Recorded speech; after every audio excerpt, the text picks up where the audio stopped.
Now, I would like to introduce our next keynote speaker of the day, Mr. Awinash Dulip, Environment Consultant at India-Africa Forum. Dr. Awinash has a rich experience as a petroleum regulator. He has drafted technical regulations and one rules worked in public as well as private sector corporations like ONGC, RIL funding institutions such as World Bank, ADB, and European banks. Please welcome Mr. Awinash Dulip.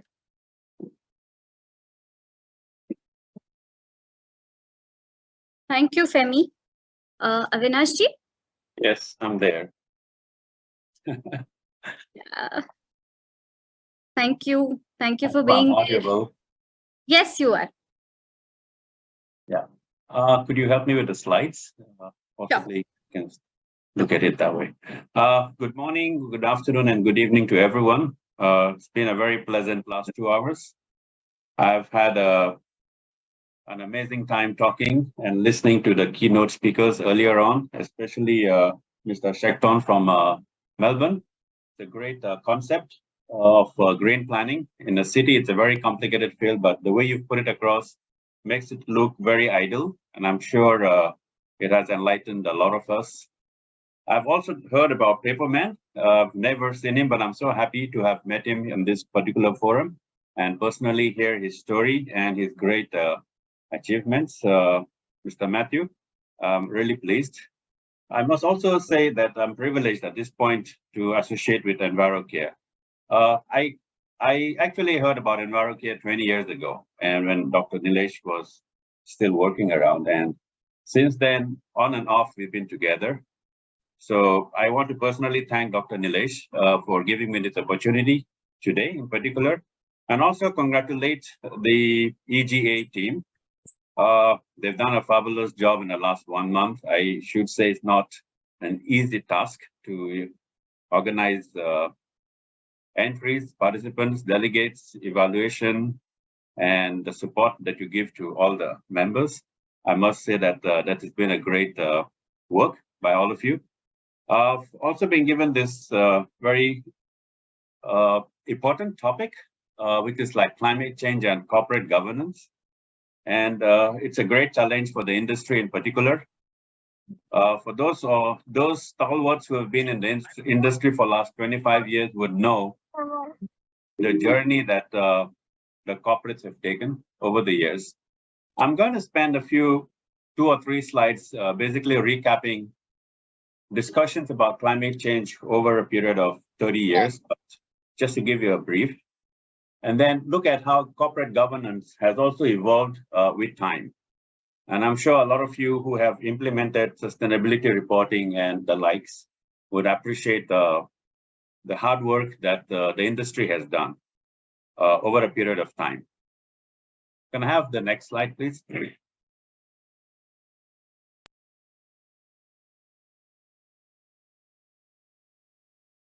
Yeah, that's the next one. So some of the areas that I would like to be covering today is not particularly new, but there are areas that have to be in focus. I'll be looking at the urgency of climate change, which I'm sure we've been looking around, especially with the floods that we've had in the north, the collapse of a couple of bridges over some rivers across India, which has been very, not very good to feel. I'll also give an overview of the UNFCCC, the relationship with Kyoto Protocol and Paris Agreement in a brief. Look at how the 17 Sustainable Development Goals assist us in trying to look at climate change and climate risk per se, and what the industry has done over the last 30 years. I'll try to recap getting into world-class management systems. Understand most corporates will comply with regulations, which is not a very big difficult task. It's maintaining world-class management systems that is very critical for them. And that is some areas that I will share. Then we're going to dive into deeper areas a little bit briefly.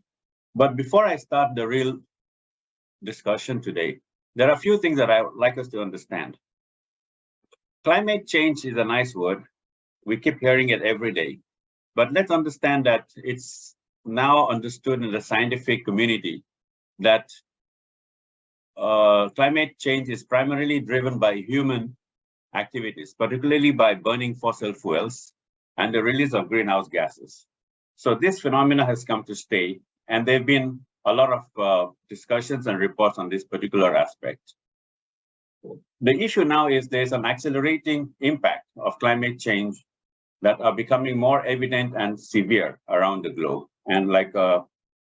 Nilesh was discussing some of the examples that he gave earlier in his speech, we can recall floods across Afghanistan, of course, Mongolia, forest fires, extreme temperatures, and stuff like that.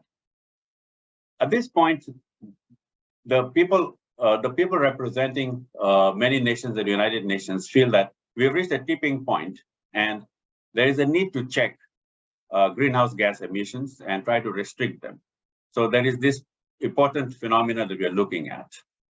We are also finding that there is not enough time. If you look at some of the islands that we have in the Pacific, we hear news that they might go underwater just because the oceans are rising and probably the ice caps are melting. So we have very limited time for mitigation. Something like 20 years, 30 years, 50 years, a very short time frame for us to look at mitigation measures.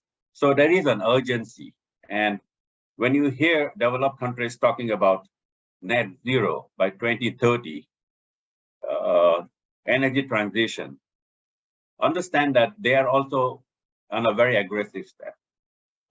Developing countries like India, China, and other African countries are also not sleeping. They're also taking very big strides and changing their approach towards helping how we can reduce greenhouse gas emissions to a very larger extent. Can I have the next slide? This is just a simple overview of what happened. The discussion of climate change, greenhouse gases is over 100 years old. And at that point in time, people only discussed it. There was no understanding. Then came the 1930s when we started looking at some data, some evidences that yes, something is happening. Fossil fuels are being burned. There is some change, and like there is something happening because of human activity on climate. But still, not much was happening. It was sometime in 1992 that we had the Rio Earth Summit, where 197 representatives from different countries came in and had a discussion, a very solid discussion on this fact that human activity is definitely changing climate and it's going to affect everybody. And then they came out with a concept or a framework called the United Nations Framework on Convention of Climate Change. And out of this convention, then came in many other protocols. So post this, we have the Kyoto Protocol that came in 1997, and it had many aspects in it that were very significant, and many countries were reducing emissions.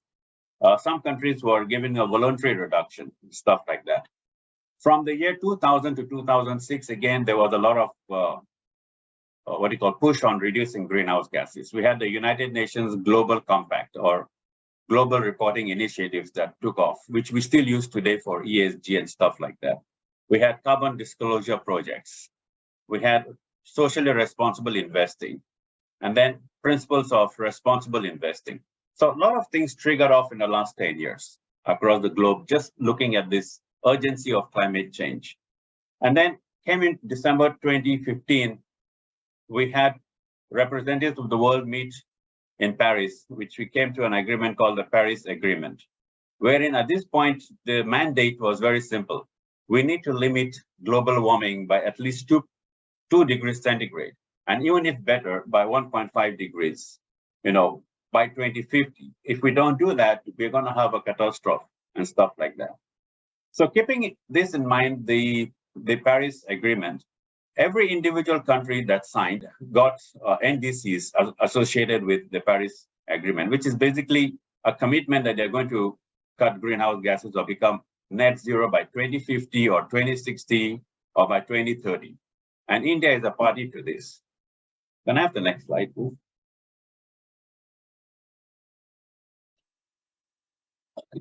Climate change is a very complicated subject. I use the word subject. The reason is because it's multifaceted. It encompasses various scientific studies, encompasses social impacts, economic and political dimensions. And please understand, it's as complicated as that. So understanding its impacts, risk, and mitigation strategies require a whole lot of expertise, a whole lot of coordination, a whole lot of collaboration among very different and very diverse interest groups, as well as disciplines. In this scenario, corporations, industry has to navigate this complexity and also drive strategies to have ways and means of controlling their emissions. Understand it's not an easy task. However, in this complexity and uncertainty, the industry has done a lot of work, which I'll try to expose, but keep in the back of your mind that the corporations also need to understand that in the climate change scenario, they need to look at their long-term orientations and their short-term pressures, balancing their financial goals, and also looking at how corporate governance practices will prioritize the quarterly financial reports because they are answerable to shareholders and investors. So some of these issues can also hinder some of the climate mitigation and adaptation measures, okay, which may take a longer time to have benefits, but they have to keep this in the back. They also have to keep in mind resource constraints. So while implementing sustainability initiatives such as renewable energy adaptation or supply chain transformation that requires significant financial and human and technological resources, they need to look at finance from all sorts of allocations.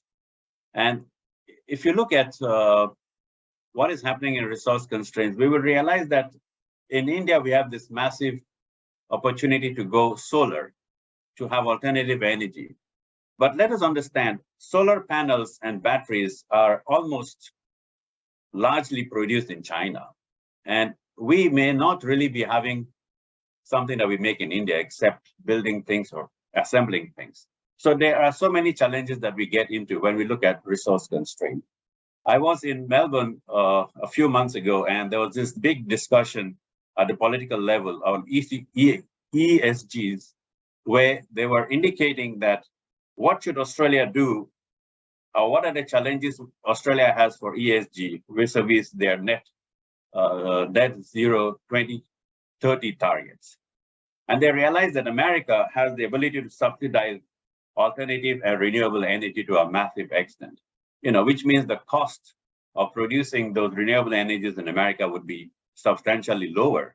And therefore, would they be able to protect production in Australia and stuff like that? So there were a lot of discussions on that.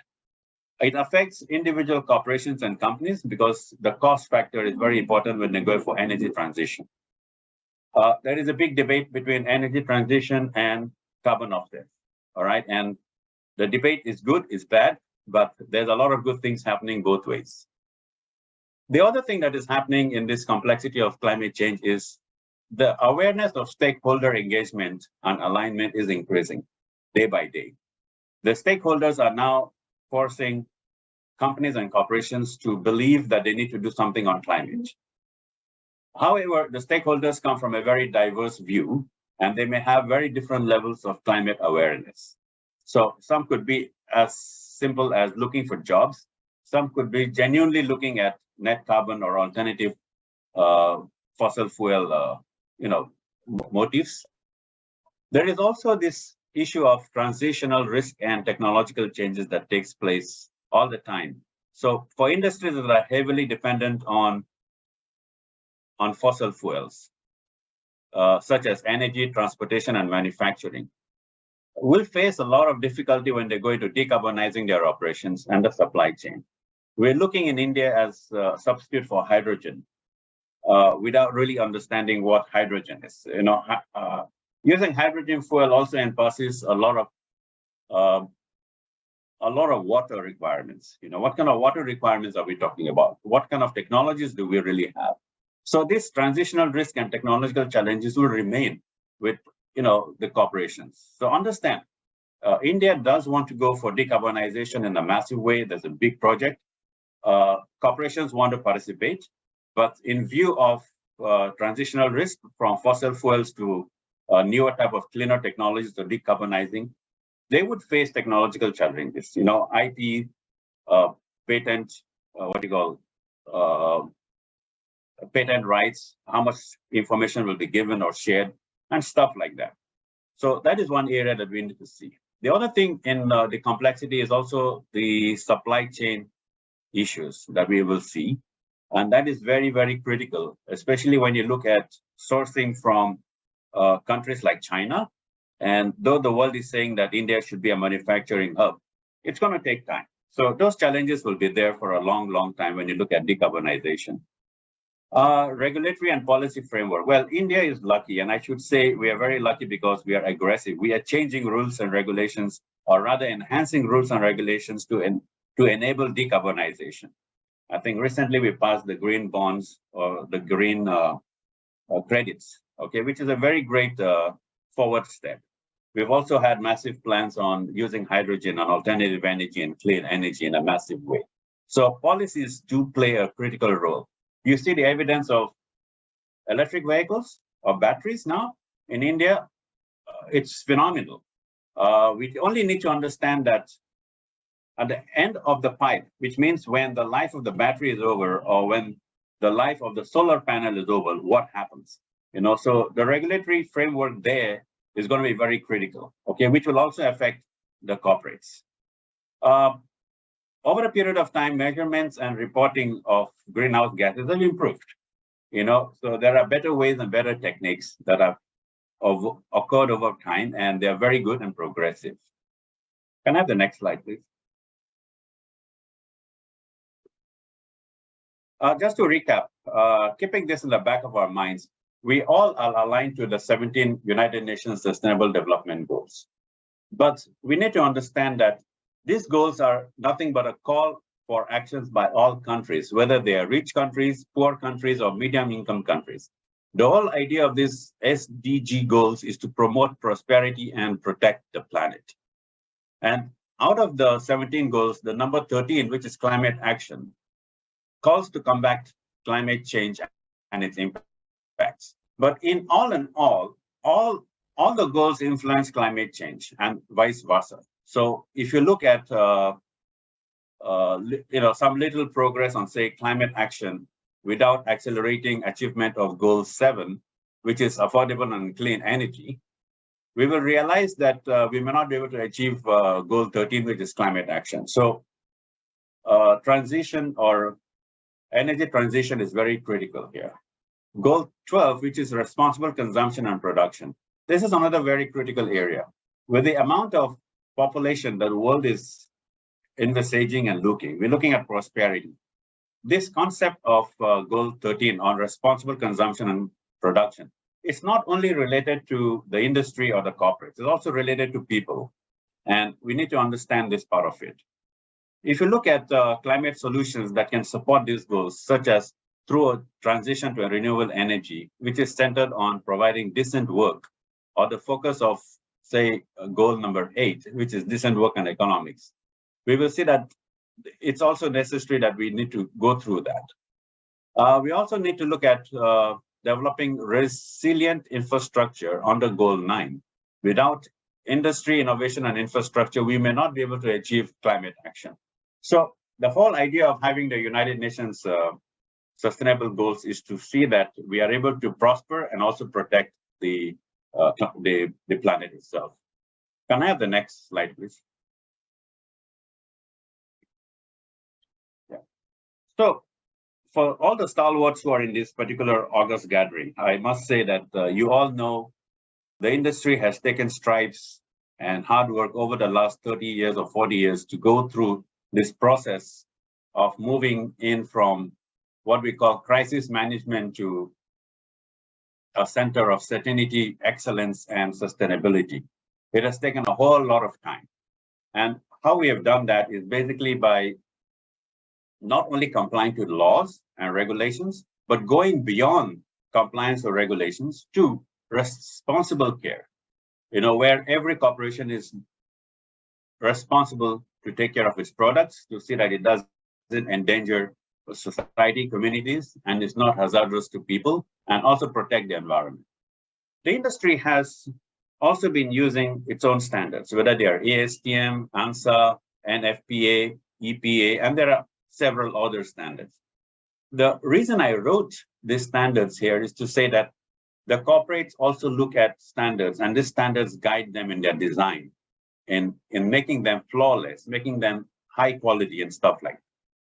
The industry also complies with international standards, be it ISO 14001, be it ISO 9000 for quality, be it an integrated QHSE system, be it energy management systems, be it risk management, safety case, whatever it is. The industry is always having resources and endeavor to do that because they want to be world-class systems, Imagine a company working in multiple locations across different geographies and in different countries.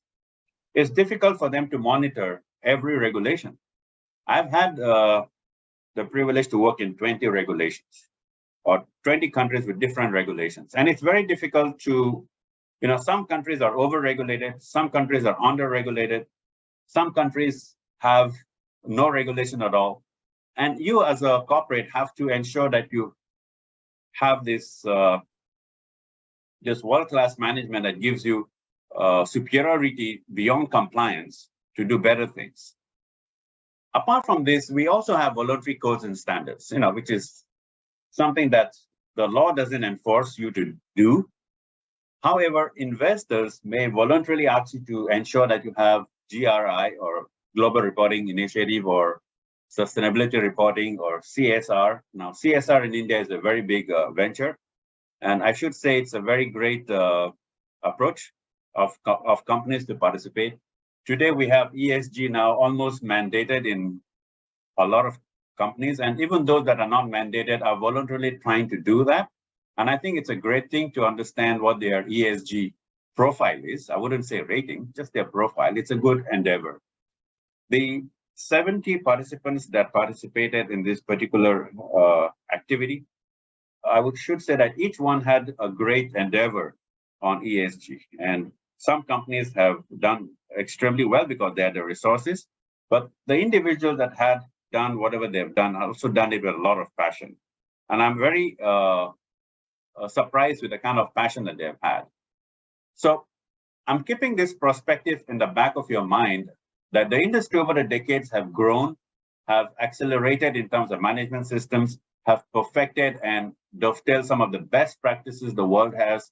We've done voluntary standards that are much better than prescriptive legal requirements and stuff like that. I want you to keep this in mind because the industry doesn't sleep. It's dynamic, it moves, and we're always willing to do the best. The issue is the policymakers are lagging. The policymakers don't have competence in some cases. In some cases, they don't have the infrastructure. In some cases, they don't have domain knowledge. So they have challenges there. The industry overcomes a lot of all that, honestly, and I find a lot of endeavor when they do that. Can I have the next slide, please? Yeah. So keeping this in the back of our mind and seeing what the industry has done over the last 30, 40 years, the issue of climate change and corporate governance is such that if you look at it, the word corporate governance basically refers to a system of rules, practices, and processes by which a company is directly controlled and managed. And if you looked at my previous slide where I talked about world-class management systems, they have ISO 14000, they have integrated QHSE systems, they adhere to, industry standards. These are the processes that they keep in their system, in their companies to run well. And that's how corporate governance works. It's not necessarily checking how they manage their system, but rather seeing that the processes are in place to check whether what they want to do is being attained, whether it's measurable, and whether there's a feedback to have a corrective action. It has also gone beyond that and also encompasses the relationship between various stakeholders. Stakeholders are no more sideliners. They are part of the mainstream now in businesses. So you have shareholders, the management, the board of directors, the employers, even the community, the host community. All these parties are affected by company activities. So corporate governance is a complex subject, and it's an area that corporates have understood over the period of 30 years and 40 years and have perfected it. I should use that to the extent that they have processes and systems in place. Now, this same corporate is put into a flux of climate risk. All right. So climate risk, on the other hand, refers to a potential negative impact like extreme climate or extreme temperature. Look at policy changes, look at floods, look at scarcity of resources. Scarcity of resources, just to recall, recently we've had COVID pandemic, and at that point in time, the supply chain was totally disrupted. Shipping was disrupted. You can imagine, just because of climate risk, which in this case is a pandemic, not necessarily flood or a massive weather pattern that is changing, but it's one of those climate risks that we talk about, does affect the operation, the profitability, and the long-term sustainability of the company. So the company in its corporate governance has to factor in these risk factors and also look at it from how they want to manage it in a peculiar way. So there are some actions that the company or the corporate governance takes, okay? And they are things like board of directors are more responsible now for overviewing the company's strategy, the risk management, and sustainability performance, including climate-related risk. Now, climate-related risk here, please understand, is not simple words. If you have a factory or an industry that is flooded, your insurance premium is going to go high. You're going to disrupt production. You don't know when you're going to restart your facilities, right? So you need to understand that these are risks that the board of directors have to always consider all the time. They can't be sitting there only on profit and loss statements. The profit and loss is very old. They have to do profit and loss for sure, but they also look at the risk now in terms of climate risk and consider other actions. It also involves looking at how the company's business model will work, the supply chain, the products, and how it's going to position itself in the market, how it's going to engage stakeholders, investors in particular, employees. Now, employees are becoming wiser, becoming more knowledgeable. They're able to understand what is called work balance life, all right? So just an example. And they want to have enough time at home. They want to have good time at work. So the companies have to understand that the employer requirements are also changing. So you need to keep that in mind. The communities in which the corporations operate, honestly, also are becoming wiser and more aggressive in demands. Some demands are phenomenal. You will be surprised to note the demands of some communities without understanding the requirements of the industry would say anything they want. There is a new area in corporate governance which is called communication. Communication, transparency, and climate-related risk or actions have to be maintained in a very positive relationship. We need to keep communicating and talking to all parties involved all the time. And this is a task, and it's not an easy task. It's not a crisis. It's not like there is a fire in a factory. This is a climate risk that can affect not only you, but also your surrounding communities. I remember a few years ago, Reliance in Bhavnagar had a flood. And I think that section of Gujarat was under flood. And I think Reliance was, as a corporate body, decided to service the community by giving fresh water and some kind of, things that the community would need, which was a great endeavor because they had the resources to do it. So constant relationship with stakeholders and communities ever increasing all the time now. Reporting and disclosures is also becoming part of governance practice. And this is becoming more and more important and very critical. Today, you see ESG as a requirement. So corporate governance and climate risk are, I wouldn't say interdependent, but they are now together, and corporations are looking at it in a very aggressive manner. Can I have the next slide, please? Yeah. Investor perspective. Yeah, the next one. Sorry. Yeah. Investor perspective on climate change. This is also changing. There is a growing influence of investors in driving corporate action on climate change. There's an importance of ESG right now in investment decision making. Institutional investors incorporate climate considerations into their investment strategies. To give an example here, the pension fund has to be invested in an equity or a company. They would be more interested to understand whether that company has better or, well, they have good environment, social and governance issues, rather than investing it in a risky company. So fund managers, whether they're pension fund managers or whatever funds they may be, they look at investment from a very critical point now. There are some examples of BlackRock. See, BlackRock, which is the largest asset manager in the world, it has committed to sustainable investing. So wherever they put in their money, they ensure that the companies have sustainable investment. They look at some triggers, they look at some standards, they look at some ratings, they look at all sorts of data. And then they decide whether they want to put money in Exxon, or they want to put more money in Apple, or they want to put money in Boeing. So right now they've done that. Now, ExxonMobil is another example where there was shareholders' pressure. And I think in 2017, the shareholders successfully passed a resolution that ExxonMobil needs to assess and disclose potential impact of climate change policies on its business. This example highlights how shareholders can leverage their influence to promote better governance practices and climate risk disclosures within corporations. There's also legal actions held against carbon measures. This is an example that I give here. In recent years, various lawsuits have been filed against many fossil fuel companies such as Chevron, ExxonMobil, and British Petroleum, alleging that they have failed to adequately disclose climate risk to investors. These lawsuits highlight the growing legal risk faced by corporations and do not properly access or disclose climate-related risk and impact. So investors' perspective to climate change and climate risk is also changing. Corporations and corporate governance needs to understand and also take this into account. Next slide.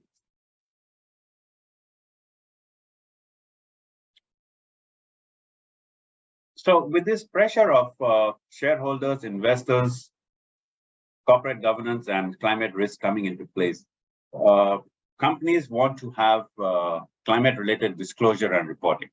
And for some reason, there are several standards and there are several methodologies of reporting.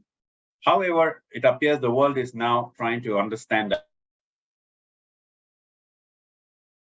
that they can synchronize and standardize the process. And I feel what is really happening worldwide is they're looking at frameworks and initiatives such as the Task Force on Climate-Related Financial Disclosures and their role in promoting climate disclosures. So I feel that this particular framework would be accepted globally, and there are some companies already doing this. The Unilever, Bank of America, Microsoft have embraced this particular disclosure reporting recommendations in their reporting practices.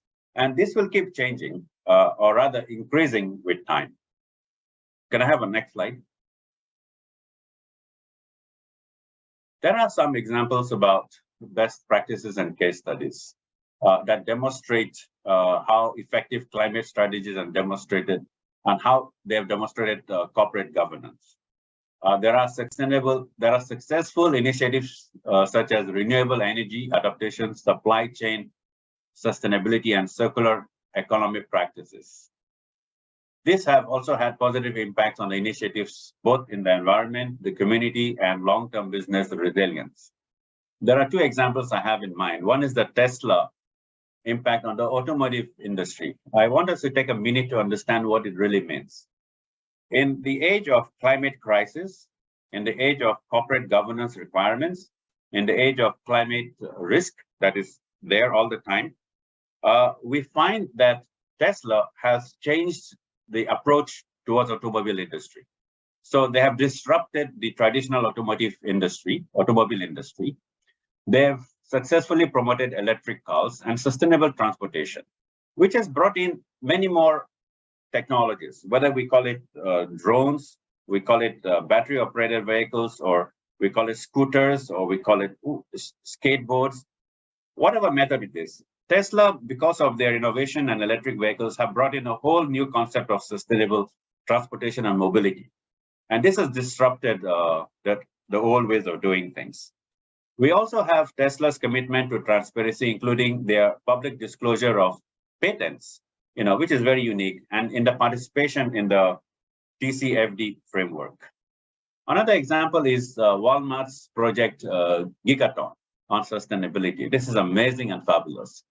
What Walmart has done is they've said that they will try to reduce 1 gigaton of greenhouse gas emissions from its global supply chain, which means they're going to engage their suppliers to set ambitious emission reduction targets, which is basically scope 3, of most of these greenhouse gases that we talked about, and promote sustainable practices.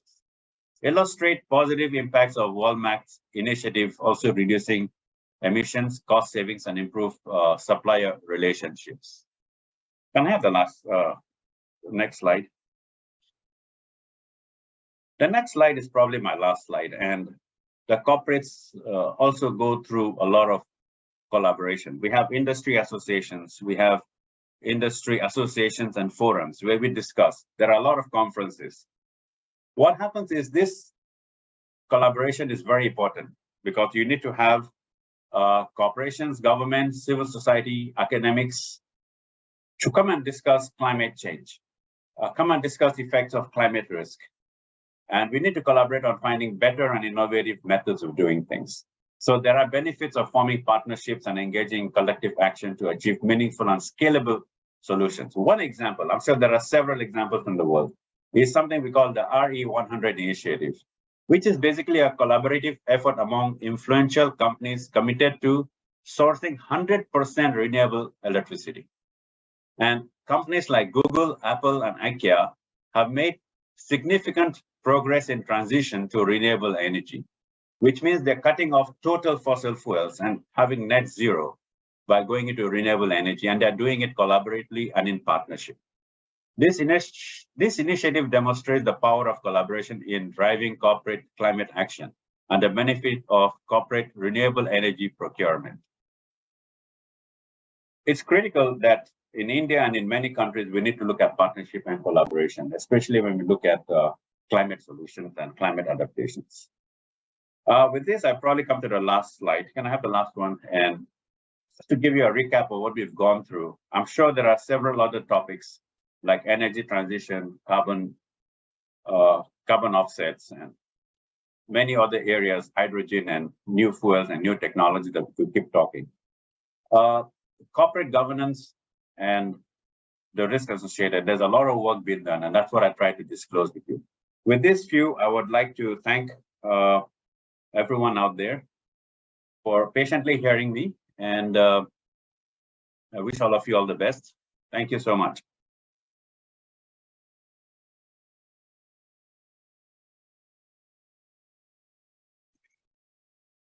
Awinash ji, my mic was on mute, but there was a huge round of applause in the room for you. I would request all of you to hear it once again for Awinash ji. Thank you so much. Before we touch upon the topic or the keynote addressed by you, I would like to thank you from the entire team of Envirocare Green Awards. The keynote session was scheduled in the name of Dr. Arvind, who was going to touch on the same topic. But due to an emergency, Dr. Arvind could not make it, and Awinash ji accepted a request in less than 24 hours. And it was not even 24 hours to the session, and he actually started working on the topic. He was kind enough to also say, do not change the topic, do not change the SDG, because we have already conveyed it to our EGA audience. And that was really kind of you, sir. Thank you so much. Thank you. You're welcome. While we come to the topic, thank you for addressing all the 17 Sustainable Development Goals and emphasizing especially on the 13th goal. Also, the topics that you brought in your entire presentation, the work-life balance, communication, transparency, we need to communicate a lot. I think you hit the nail. I'll put it to the audience for the questions. Yes. Any questions in the chat box? The jury patron members, do we have any questions? I think Ramaji, over to you. Sorry, I was just actually sharing my views. That's all it is. Not many specific questions. Like just a quick question, Mr. Dulip. Like, what is the focus on the ESG? The focus. Well, from what I understand, is driven by financial institutions, Yes. pension funds, to see that their money is safely used in reference to ESG code of conduct. I mean, that's the way I look at it. However, I have my own reservations on the concept because I am more ecological, ecosystem friendly, biodiversity inclined. And I feel there's very little been done on those two areas, but that's the answer I have. Thank you so much. These conversations will continue because there is a huge void and gap between the financial and non-financial regulations. Thank you so agree much. with you. That's what we are all trying to build, a connect between these two. These are the conversations we are having in the country now at the moment. Thank you so much. Very insightful session. Thank you. Thank you. Anybody else in the audience would like to ask Awinash ji questions? I don't want to ask, but I just want to get the feedback. This is a great presentation, and after long time, real constructive ESG presentation and on the green initiatives. And really thankful to you, sir. Wonderful presentation. Thank you. Thank you, Awinash ji.